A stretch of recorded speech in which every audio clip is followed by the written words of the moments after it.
this episode of the Mamas con Ganas podcast, I'm interviewing Geraldine Villoch.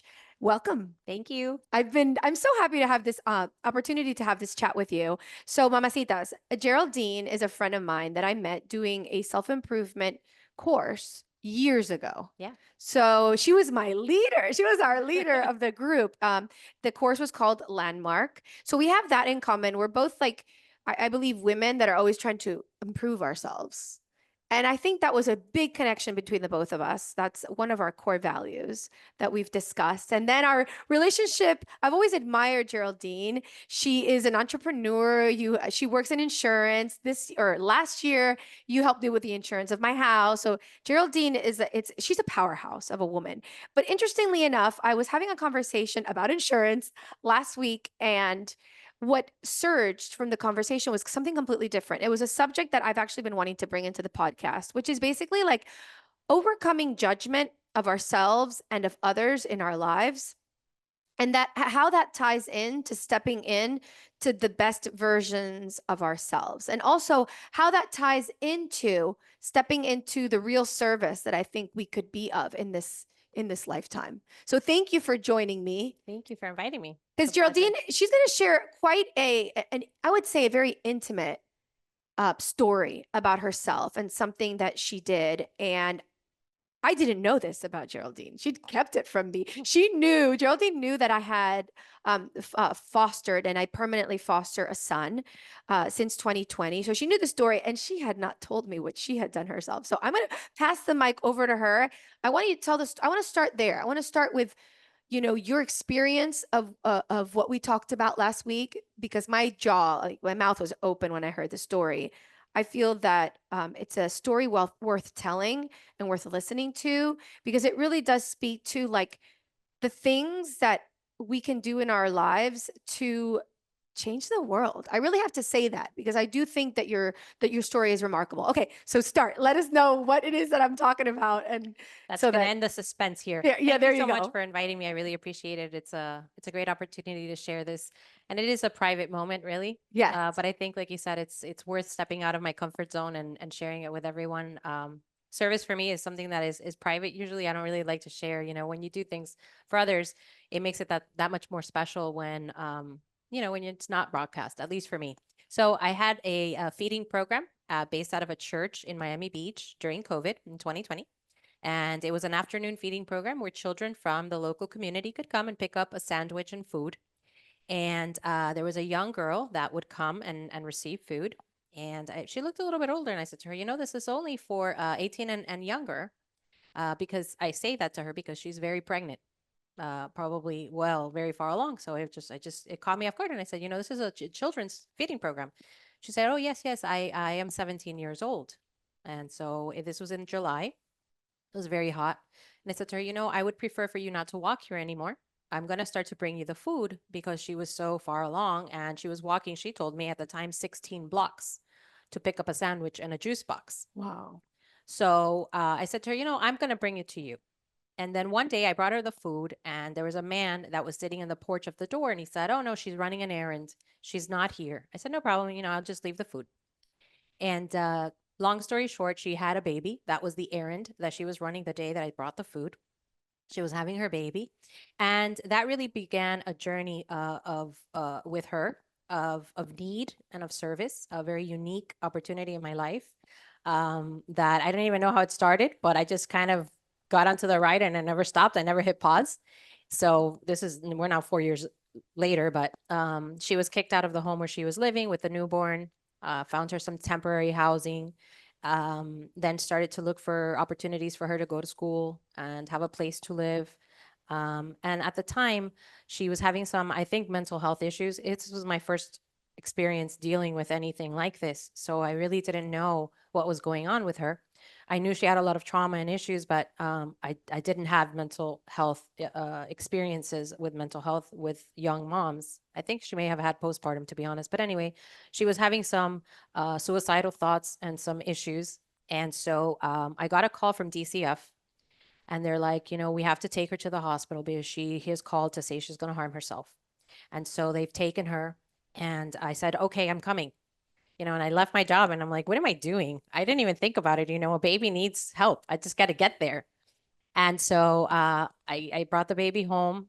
They checked my home. They do this whole thing that again, totally new to me.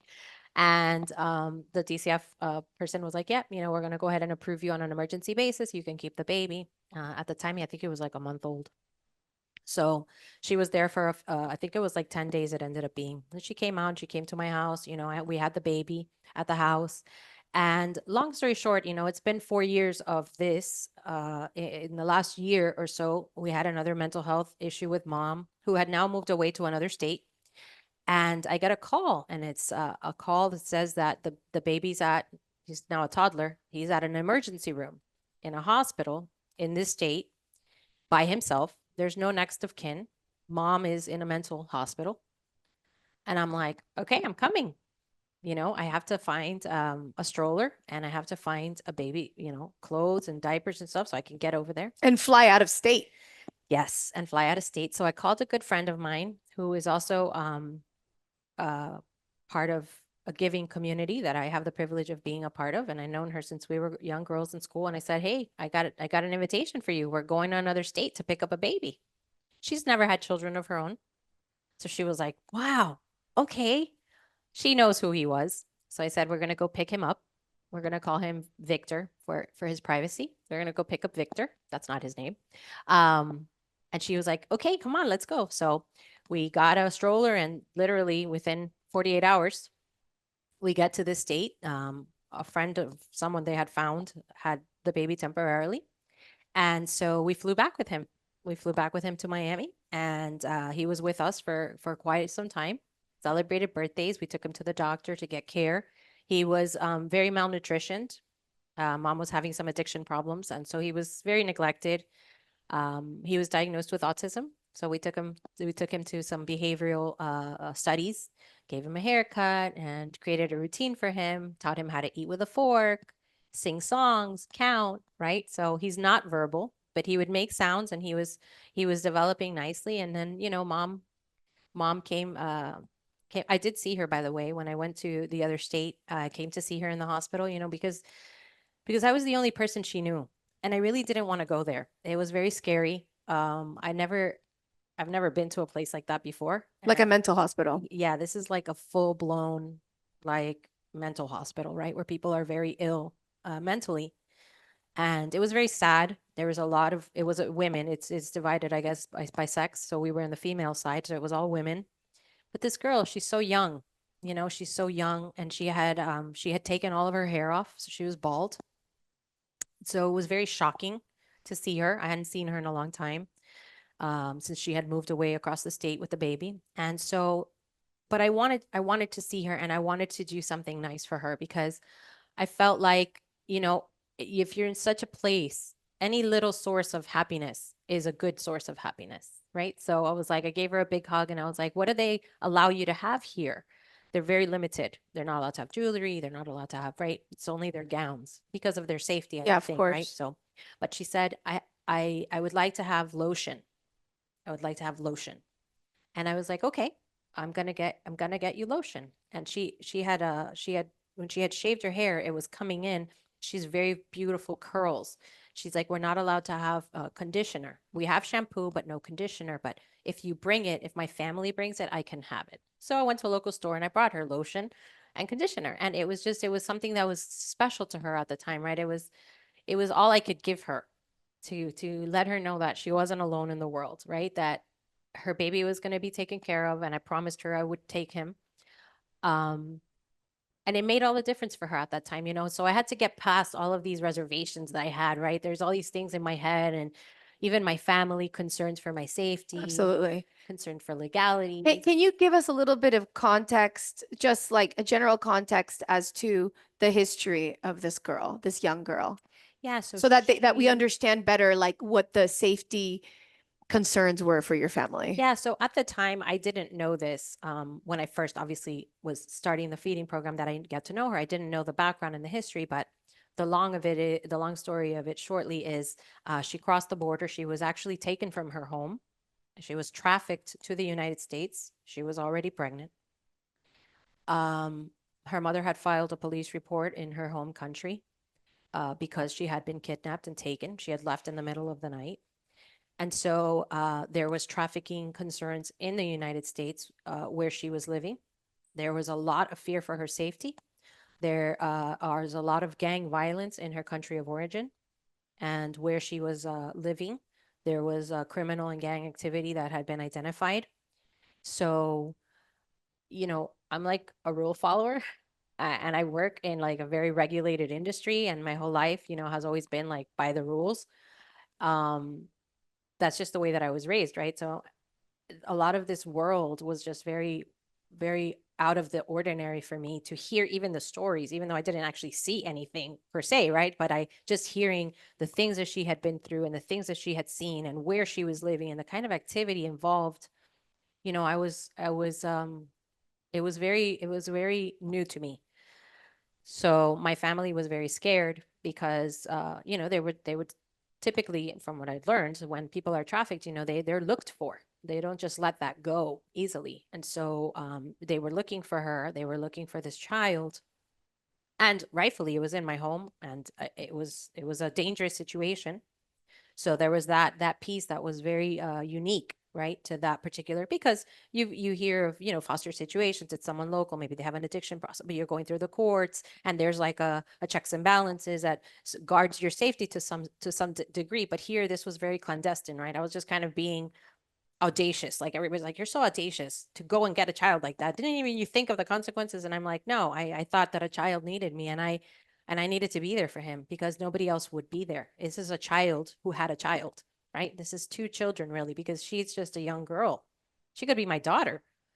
So I just couldn't, something inside of me was like, I couldn't turn a blind eye. I couldn't be like, no, I'm not going to go get him. Just send him to the system. I couldn't do it. So that's kind of how that was It's had. amazing. I mean, whew, I don't even know where to start. Like, what inside you, I guess, was because I feel like sometimes we have two voices in our head, right? We have like the logical voice, and then we have like the heart speaking, right? And then we have the intuition as well. Like, what was it that made you like step into that? Oh, I'm doing this. It doesn't matter what anybody else is saying. Like, can you put us a little bit inside your head?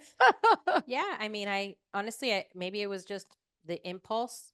It was just impulsive at the time of just, I got to get there, I got to get there. And it's not like, oh, I'm driving to the local hospital, you're an hour away. But I was literally booking plane tickets and worrying about the details later. I And am a, spending money. I mean, like, let's take a step back, because all of this that you're describing is also having to do with like an expenditure. oh, yeah, It's an expense, all of these things. And I yeah, think a lot of times society doesn't understand when we do things that are completely so far removed from what would be financially, I guess, sound to do. Do you know what I'm saying? yeah, Like when you're spending money, and that money that you're spending has absolutely nothing with something that you're getting back, something like either physical. I mean, I don't know how to explain it. I mean, people are surprised all the time when they hear our story and how we took in the child, and when they think, oh my, well, you paid, the private schools for him, like you pay for your children. Like people don't understand yeah, doing these type of things when it has nothing to do with any like compensation that you're getting back. We understand it in the sense that like the compensation is more of a divine compensation. Well, how would you describe it? Like, yeah. how would you, because I feel like for many people listening, they're like, well, they might not realize you have a child of your own. I do. You have a marriage of your own to I take care do. of. You have a full-time job that you take care of. Yeah. And then on top of that, you're like flying to another state, spending the money, using resources, like completely just like from your heart. Yeah, definitely. And I can tell you that one of the things that's definitely true is there was a huge community that backed me up, right? There was a huge amount of support in my circle of people. Maybe not so much my family, which were supportive, but they were cautiously supportive because they were concerned and they Concerned. were worried about our safety. Everything is public, our addresses, everything is public here. Everything So is public. it's not like you're going to hide. They're going to Mhm. know who you are. And I had helped her for so long that I was the default of if he's anywhere, he's there. So that was kind of the concern. But my community, it was very giving. They came through quickly with all the needs that I had identified. I started moving everybody in my community and saying, I need a stroller, I need clothing. Who has a 2 year old? Who has a 2 year old? I need clothing. I need, so there was a lot of that. But yeah, there was plane tickets and hotel expenses. I had to get a rental car. The girl that had picked him up from the ER lived 2 hours outside of the city of where he was. So it was yeah, it was, but I didn't even think about that. Yeah, I I think just you don't think I about that just when we're I just in felt that so state. blessed that I could do that. Blessed. You know what I That's mean? I felt interesting. so blessed that I was like, I can actually do this for somebody. Blessed that you could do something. Wow. So it was, yeah, it's been a very unique journey. I mean, I still keep in touch and it's, I'm always there for them, and they know that. Um, I want her to know that she's not alone and that there's always going to be someone that's worried whether or not she's okay or not and that her baby's okay. So that's the biggest gift, I think, even though today I don't provide any economic support, I don't provide any other sort of support, but I think just that emotional, just love, and that over the years I have been able to share a very unconditional, very altruistic, because like you said, there's nothing she could ever give me to repay me. And that's why I love to help her because there is nothing she can give me. And I would always tell her, she was like, why do you help me? Why do you want to help me?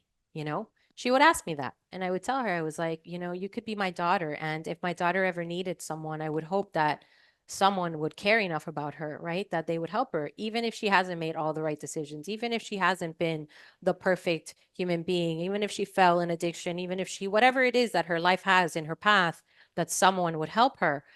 And I always told her the best way to thank me is be happy, be successful, be someone, break the cycle of violence in your family, be the first one to graduate from school, make somebody out of your child, a person that's a good person with a good heart. That's the best way to thank me. Me seeing you happy and healthy and having your mental health under control, taking your medications, right? Being able to keep a job and being honest and not having to be in criminal activity, breaking behind all of that, right?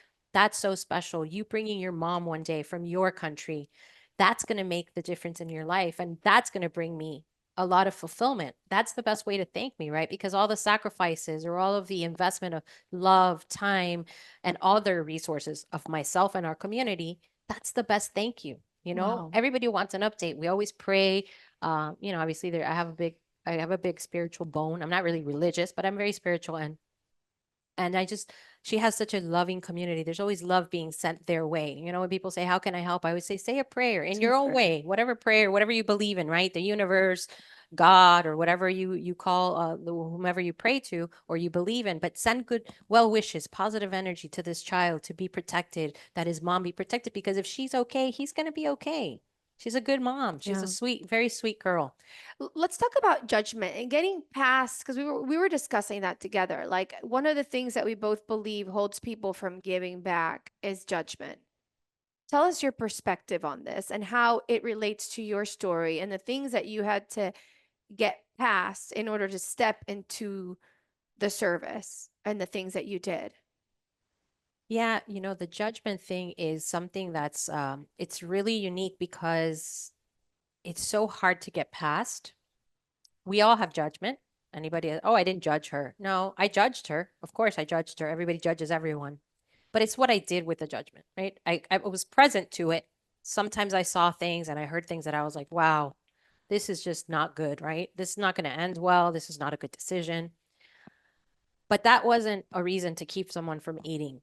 That wasn't a reason to not have someone have a roof over their head, right? So when you deal with basic necessities, but even when you don't, it's not the judgment, because the judgment is there. It's always going to be there. We all have a way that we were raised and what we believe in and whatever it is, right? But it's what you do with the judgment. So I acknowledge my judgment. Yeah, I judged her, but it's not something that ever stopped me from being there. It's not something that ever was behind an excuse for me to be like, yeah, I'm just not going to help her because I would never do that. Like that is just not part of the way that I was raised, right? And everything about her, I swear, I mean, there is not a single thing, everything about her was not the way I was raised. And yet, at the end of that, there's humanity. And in the training that you and I, had the privilege of attending, which was landmark for me, it was life changing. those were some of the teachings, that those are some of the lessons that I took away, which was, humans, we have so much more in common than we don't. And we live in a world today where everything's about, what side of the fence are you on? What do you believe in? And what, judge this person and that one. And so we stop talking For to friends everything. for I mean, everything because of it. religious, Religion, spirituality, politics. politics, sexuality. Exactly. And so it's like Landmark really brought to my life that we're really so the same. When people share openly, which is a part of Landmark, they just share their experiences like we're doing today, just having a conversation that's from our heart, about life. We have commonality, right? And even like last week when we were talking, that we had this conversation, and all of a sudden this topic pops up. We're like, oh my gosh, we have so much more in common, even than we had thought. If all the years that we've known each other and shared so many stories and just life, and then there's this that we hadn't even been present to, that was a commonality. But again, that piece of just how much we have in common with others. That's that, and the humanity of people, never leaving them behind, having them be a part of your team, that everybody is a part of your team, that the world is a part of your team, right? That that was not something I had access to before my Landmark trainings. So Yeah. that was super special. I loved what Geraldine and I also before, recording the podcast today, she said something to me that really resonated with me because I'm like, oh my God, that's me too. She said that one of the ways that she was able to step into what people would perceive as dangerous, perhaps, and she was completely giving in that was her telling herself, I am divinely protected. I know that God has like you said, I'm divinely protected. Yeah, Tell us that's a little what bit it was. about that. Yeah, I that's kind of my slogan for life. When there are times that I am a little bit audacious and I kind of step into something and I don't really think about the consequence. It's not ever, I mean, for me, for like illegal stuff or stuff like that, but like in this situation, right, where maybe my that part of my brain that's has good judgment, right, and says, oh, I'm not going to do that because that's not right. Like I don't give it too much energy. I just say I'm divinely protected, and I know that everything's going to work out because God's on my side, and he knows that my heart is pure, my intentions are good. I'm not going to harm anyone in this process, right? And so, and I can tell you that when I brought home Victor, as we're calling him for this purpose, he's 2 years old, he's autistic, he's nonverbal. I'm not his mom. I hadn't seen him in a while. And in my heart, I was just praying a lot that he had an easy ride. It was several hours of a flight, right? He has, since he's nonverbal, I always suspected he didn't hear well. So I was worried about his ears and the plane, the pressure. I didn't want him to suffer. I didn't want him to cry, right? I definitely didn't want people thinking we were hurting him or something, right? Because obviously I wanted him to be comforted. And he literally slept the whole ride. Wow. So that's just an example of How you feel of that you're like divinely protected. exactly, because I was like, God, please, for Victor's sake, let him be at peace, let him be restful. We're gonna feed him, give him his dinner, and have his milk before he goes, so he feels that sense of comfort already leading up to hopefully a nap.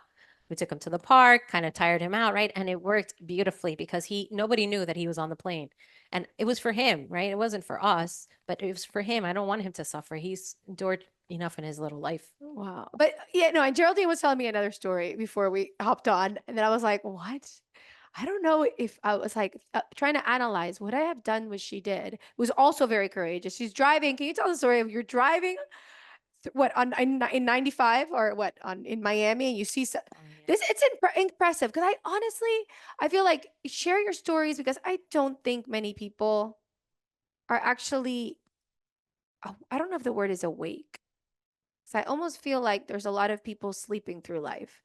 And we see things in our life that we know aren't right, but sometimes people are not awake to like seeing how others are suffering. Does that make sense? Yeah.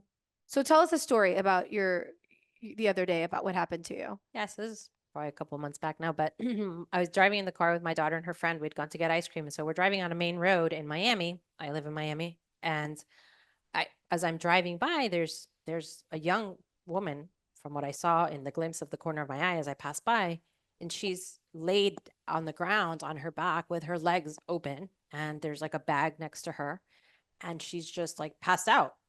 So I'm driving by and I drive by and I'm like, oh my gosh. And I'm like, guys, did you see that young girl there? They're like, no, because they were just talking and listening to music, probably on their phones, teenagers.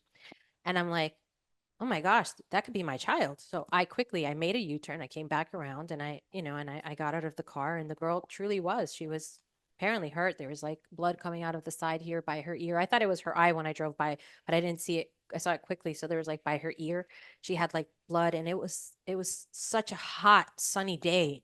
She's very fair skinned, and she's just red in her face. And I'm like, oh my gosh. So I'm like calling, I tell the girls, lock the doors. I get off, I tell them, lock the doors and just stay in the car. To call 911. I waited there for a while, and then a police officer came to the scene, and it was a younger gentleman. And he gets out of the car, of his police car, and he looks over at me. And as soon as he sees the girl, he says, oh, I already dealt with her. I already dealt with her. I don't want to deal with her again.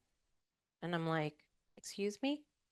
He's like, yeah, I already dealt with her. We offered her transport. She doesn't want it. Just leave her. And I'm like, what do you mean just leave her? I called for an ambulance, and you can't just leave her here. I mean, she's injured. There's blood here on the side of her. She's completely passed out. Somebody could hurt her. Gosh, somebody could run her over because she was like right off the sidewalk. And he was like, oh, please. Yeah, he's like, she's like a regular. I don't even know what that means. But anyway, long story short, the ambulance eventually shows up, and at least they were a little bit more empathetic. But, it was sad to see. You were talking about how we just kind of like live life, and we're just kind of, we're not really present to it. Yeah. But it was sad to see that the police officer, and this is just an example for him. I love police officers. We have police officers in our family, but this particular human being, because it's human being to human being. That's why I say the story really, right? Because it doesn't matter what line of work you have. Um, we lose that sense of humanity towards others, Yeah. right? And we all do that. How many times do you walk by in the street and there's somebody on the floor asking for money, and you just walk past them? You don't even acknowledge them. Even if it's just like, hi, good morning, even though you're not going to give them money, right? Just to acknowledge that, like, you're a human being and I see you. It's like we're so awkward about it. We want to walk by and like, I don't think he saw me because I'm not going to give him money, right? So it's that loss of humanity that we have just overall. And I think that that's the value of sharing our stories. It definitely was very touching when you shared about, your foster journey, because it makes me feel good to know that there's people out there that they're willing to come out of that comfort zone and go against everything you believe or you were taught, right? Yeah. So And I, with when it comes to like the safety thing that you're talking about, I mean, when you do take on a foster child, and a lot of times the environments as these children come from are environments that are somehow either tied to some sort of violence, whether it's domestic violence or some sort of violence, or addiction, so like drugs and alcohol. So it can be very far removed from, let's say, our reality, like the way that we grew up, right? Which was, we were talking about it, which was quite sheltered. Mhm. And then there's people around us when we're trying to step into helping, right? Or just what we think we should be doing, when they start warning us and they start maybe putting things in our mind that can scare us. I agree with you. I don't, there's a part of me that says you can't be so naive that you don't actually see where this can actually hurt your family, right? At the same time, to not let the fear step in to the point where then you just become numb to everything that's going around and to the opportunity that I believe God places in front of you that could be the best thing that ever happened to you. Because now, looking back, I mean, having Aiden, my permanent foster son, as a part of my life, I can't picture my life without him, Geraldine. Like I cannot picture, and my husband will tell you the same. And it was a big step of faith, like a leap of faith that we were taking. And it was also entering a sort of realm of circumstances, because the people that, that surrounded the circumstances were very Exactly. different from, I mean, their way of living was completely different from our Exactly. way of living. And to be 100%. able to wrap your head around like, whoa, like this is the way that people live. And how we were saying to acknowledge your judgment, because it's the same thing on my end. It's not like I didn't judge certain things about his family and where he came from, but not being absorbed by the judgment so that I would be restricted from Helping. helping. Yeah.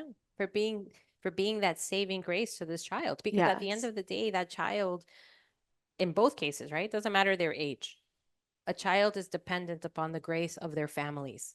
And so when that grace doesn't exist, if you're a mom, if you're a dad, if you're not a mom and you're not a dad, that's a human being, then you have to answer that call of need. We have, as a society, as humans, we have that obligation, and I think life gets really crazy and busy and loud, and so we miss that. So a lot of the work that we did at Landmark together, and I know you've done a lot of self-improvement um, courses and seminars, but it puts us in touch with that humanity, and it's a timeout.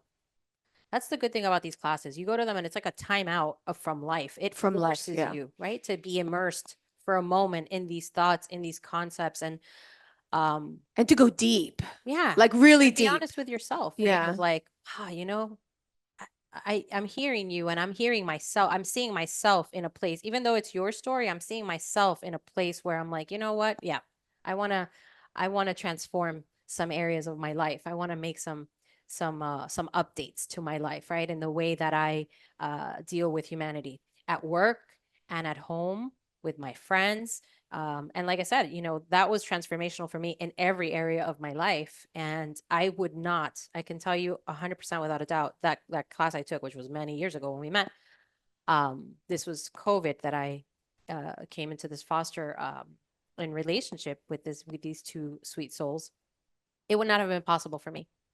I would not have been able to go past the sandwich and the juice box. I would not have been able to deal with uh, the situation, because there's something that you mentioned and it's important in this particular circumstance, which is shared.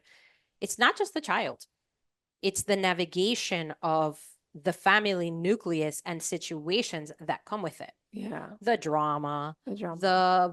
and I say drama because it really becomes very dramatic, Mm-hmm. right? And I mean it real. I don't mean like fictional drama. I mean like the drama because, myself, and I know you too, we lived quiet lives before this. Yeah. I lived a really quiet life. I went to work and our family went on vacations and we're very privileged and we're Yeah. very blessed. Mm-hmm. So, we didn't have like major family problems. Thank God there's no addicts in our family and poverty and real life issues, right? We were very blessed that we didn't have those issues.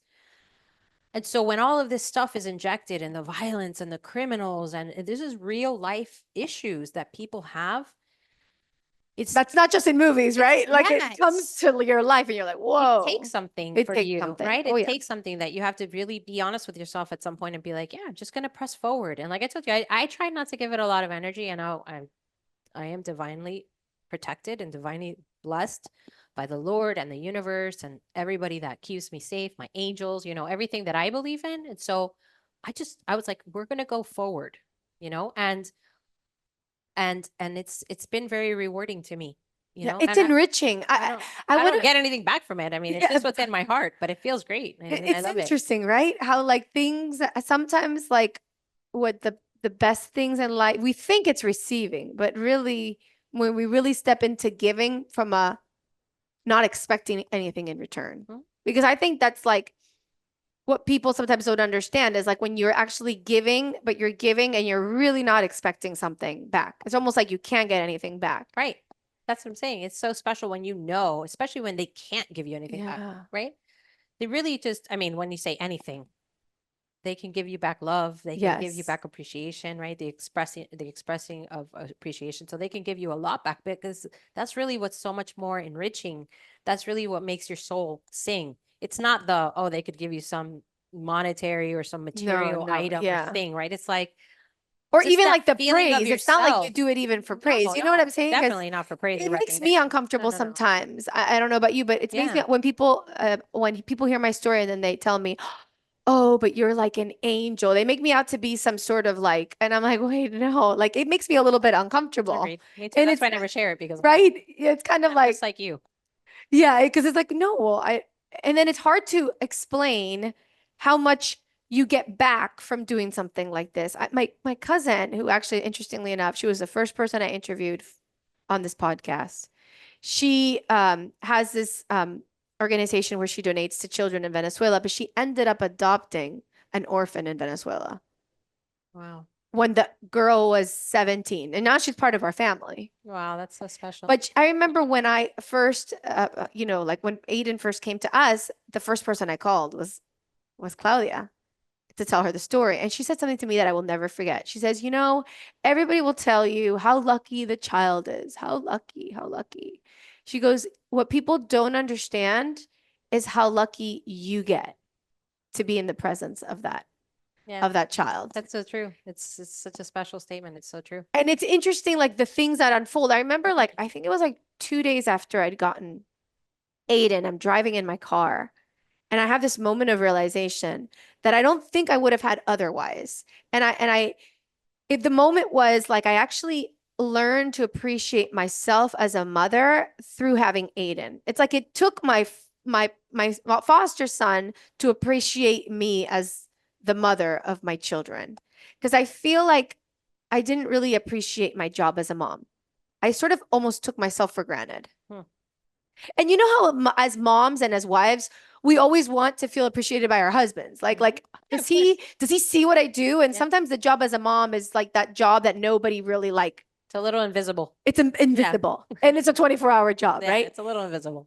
And then I had so I was driving. I remember I was going into my mother's neighborhood and I realized, oh my goodness, all of these years I'm taking myself for granted for taking my child to the dentist, to the doctor, to school, helping him, helping him with his homework Of and course. getting his uniforms and all the millions of things that mothers do, right? And it dawned on me, Valentina, you're special because not all moms do this. But it was literally shoved into my face because I was taking care of a child whose mother was not able to, for one reason or another, Exactly. to be able to provide that stuff for her children. And that was the moment where I promised myself, I will not, I will not unappreciate myself. Does that make Yeah. sense? Because sometimes I think what I was waiting for is to be appreciated by my husband or my children. But I realized that the real appreciation is when we appreciate ourselves. Agreed. And it was such a And I was like, it took Aiden for him to think. And if it was that for that reason alone that I needed to be grateful for him coming into my life, I'm like, this is worth everything. Because now it made me enjoy motherhood in a way I had never enjoyed before. It was so crazy. It was like, I'm taking my kids to the doctor. Well, I'm going to be proud for taking my kids to the doctor, but not in like I'm such a good mom. Like I'm so much better than somebody else. Just kind of like being in my life rather than just living through my life and just, how we were talking about how sometimes we could just speed through things and not really like be. And so that was, for me, that was an eye opener. I was like, wow, if it's only for that, thank you, Aiden, for coming into my life because I enjoyed my life as a mom way more from that moment on. Yeah. It's interesting because it's true. The gift is ours. The gift is ours. And it's a very unique gift that only you can get for yourself, right? It's not something that no matter how much we share, right? Until you feel that sense of just of soft fulfillment, it's a very tender experience of fulfillment. It doesn't have anything to do with anything I've ever experienced before. Even motherhood, like you said, which to me, motherhood is the greatest gift of all. But it's just such an honor to be able to serve human beings that have been passed up by so many others, right? That they just don't matter. And we talked about this before, and I think it's definitely worth, sharing is that the charity is in our heart and it's so many things. Charity can be a word, it can be an act of kindness, the smallest token. But I remember once, I don't know where I was, but that's why I said a word because this stuck with me. And I went somewhere, and the person, whoever it was a stranger, definitely, was like, "Wow, good morning. You look great today. You're just radiating." And I don't know why he told me that. And maybe it was true, and I didn't see it in myself, certainly, but what he did for me, it just like it kicked off my day. And I was like, well, thanks, and then I was like, I told my coworkers, I remember I was like, this like totally strange guy told me that I looked great and he was like radiating. And it wasn't like Like a pickup. like he was picking me up. No, no, no. It was like a genuine from his heart kind of thing, and some people have that special gift, right? That when they talk through their communication, they elicit emotions in people. And so that's what I'm saying. It can just be a word, it could be a gesture, sometimes it can be just a contact, an act of kindness and grace. It can be anything. So it doesn't have to be like this structured thing. It doesn't have to be not knocking structured charities. Those are also great and necessary. And some people write checks and they're very charitable. But what I'm saying is that, service sometimes pops up in our lives. And I think the biggest lesson for me was just embrace it. Don't push back on it. Don't overthink it. Do what really feels right and ask for the divine intervention of your belief system to guide you through that process, because truly what is meant to be will pass. It will pass. It will happen. We all have destinies, right? And so Aiden's destiny is with you today and your family. Tomorrow we don't know what's going to happen, right? But the gift that he brought you is the gift that I received from Victor and his mom. Yes. That is special. It will live with me my entire life. I thank them for allowing me to feel that. I don't even know how to describe the feeling, so I'm sorry that I can't think of a word, but it's a feeling of like love and warmth, and just it's not tied to anything. Yeah, It's very selfless. yes, You know what I it's mean? kind of It's like like there's nothing tied to unconditional. it. And that's not even the word, because I feel like the word doesn't even do it justice, but it's hard for me to put it into words. But that feeling that they allowed me to have for myself in my own life and my heart, that I struggle to communicate to others. Not that I want to often, but even in my family, like I'll try to tell my husband or my daughter, right? As we talk through the experiences we've had over the years with this situation, I don't know how to explain it to them, and how special and fulfilling it is in my own life, for me, for who I am to myself. For yourself. And that's what matters, I think, at Yeah. the end of the day. Because sometimes we want to, we want to be perceived a certain way. We want to be, I don't know. Yeah, perceived or judged in a certain way. But in reality, when we stop judging others, we stop judging ourselves. Yeah. Or vice versa. When we stop judging ourselves, we stop judging others. It goes hand in hand. I feel like the people that are the most difficult on others are usually the most difficult on themselves. Agreed. Yeah, there's definitely self-reflection. Yeah. Yeah, I agree.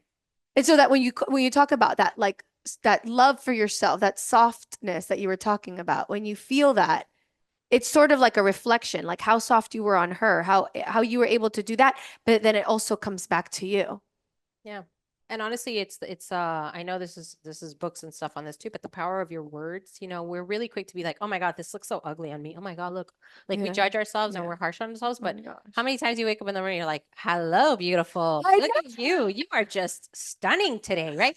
Do you talk yourself up? But it's what you're saying. We're just living life and it's just kind of happening, but that presence to the opportunities in our life to serve ourselves, to serve others. I think the more we serve ourselves, and I love to hear you say, I'm so proud of taking my kids to the doctor, because before Victor, I too took everything I did for my child, every single thing I did for her, for granted. And I was like, I could be a better mom. I work too much. I work a lot of long hours. I travel a lot. Sometimes I feel like I put my career in front of my child. It makes me feel guilty, but seeing the experience that I lived with everything involving that experience that I had, I too, but I didn't think of it that way. But it was funny because you said it, and I was like, "You go, girl," because you said I'm proud of taking my kids to the doctor. Now she has a pediatrician appointment, and I'm like, I'm excited to go take her now after what you said. So I feel inspired by your words. That it's a new perspective, it's a new access. And that's what I think is so special about sharing this stuff. You know what I mean? These opportunities to just come from a different place in your mind and just have a different access. And I love that, you're excited to take your kids to the doctor, because Well, it's yeah, true. We take it for for truly granted. take it for And granted. it's funny because we talk so much about mommy guilt, mommy guilt, mommy guilt, mommy. Well, what if we just switch that around and made it into like mommy pride, or like mommy feeling good, like I did this? And because it all starts with the language. Yeah. It's like, and The it's like power of the word. yeah, and it's like Spoken this word. whole battle with feeling worthy, right? It's like we feel unworthy. Oh, I'm not, like you were talking about, a lot of women, and I think can relate to that, like feeling like we have this calling to do something that, on top of mothering, like mothering and having a career and having ambition. But instead of adding guilt to it, why don't we say like, wow, I'm like navigating these two worlds and I'm giving the best that I have. Yeah. It's a And I, celebration. and to Learning to celebrate, celebrate. Yeah, to celebrate all the things that we actually do, instead of like constantly be focused on what we're doing wrong and what we're not bringing to the table. Yeah. And not to continue promoting one thing or another, I won't say the name again, but in the session that we went to, that was one of the things that we learned, which is what's in your mind, what's in your head. It's typically designed to destroy you. It's not to build you up. So those are just thoughts and memories in your head, right? You're just resorting back to the past. and it really clouds your future. So your ability to step out of what your head is telling you constantly. It's very hard. Yeah, and even this is in a book, but that even if you think something negative about yourself or a situation, to resist the urge, I struggle with this a lot, to say it, right? Resist the urge to say, oh, I don't know how I'm going to buy that house. I don't think I can ever afford it, right? Turn it around and be like, I don't know how, but God has a way for me, and that house will be mine. I claim it. I Yes. declare it. So, I but declare it. it's Yes. in the language, and it really is. It's a reteaching of yourself, right? Because I don't think anybody really grows up in an environment where like you're making declarations, and we can try with our kids, and they'll laugh at us and think we're goofy and a little crazy. But none of us grew up with that. So it really Yes. is a retraining of the brain, right? And Absolutely. to have I that. took a meditation class with my friend Chris Cuervo one time, and she referred to the mind like if you let the mind just be and run on its own.